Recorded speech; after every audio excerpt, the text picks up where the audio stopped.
The industry has 40,000 people there. We had to hold hours back because there was a tropical storm potentially developing in the Gulf of Mexico that impacted our Texas territory. It's now moving, Florence is now moving toward our territory in West Virginia, Kentucky, Tennessee, but less rain amounts, lower wind is projected. Right now, the industry is really focused on making sure we can do assessments, getting in and doing recovery. At this point in time, there's about 600,000 outages. We've already restored 1 million.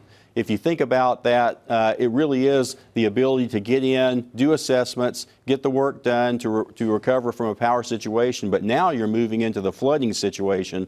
And I know you mentioned earlier it's been compared with Hurricane Harvey in many respects because it did just park on top of South Carolina, North Carolina, and that really drives a different thought process. You really have to think about the flooding and the ability to get in and even do these types of assessments and be able to recover. So the next 600,000 will be harder, but we'll continue to make progress. What lessons were learned from Hurricane Harvey and what's being deployed now that maybe is different from years past? Well, I think there's been a huge amount of progress actually since Superstorm Sandy.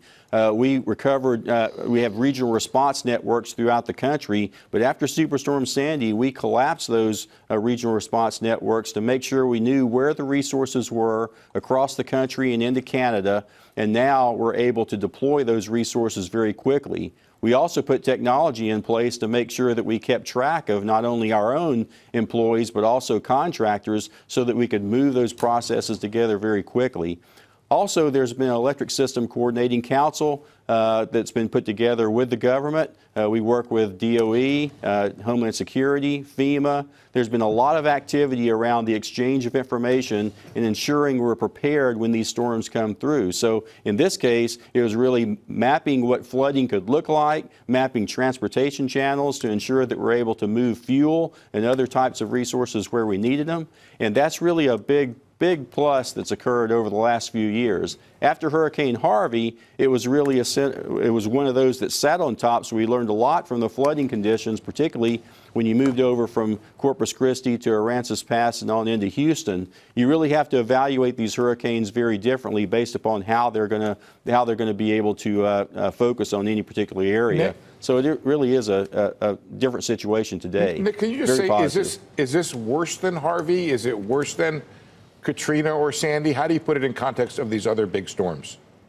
I think it's probably on par with Harvey, but Harvey obviously hit a less populated area initially, and it went down the coast, and you saw the flooding. It was an event where it tore up things going into Corpus Christi, so it was one of those typical hurricanes that mows through, and you can get in and do the assessments and recover. But as you move toward Aransas Pass and on into Houston, it became more of a rain and flooding event. This one was primarily a wind and rain and flooding event. I think it's probably more extensive from a rain event and flooding in this particular area. So it's going to take time. I mean, some customers will be out for weeks in this kind of activity because not only is the infrastructure torn up, but also you have to be able to wait for the water to recede to get the electric supply back.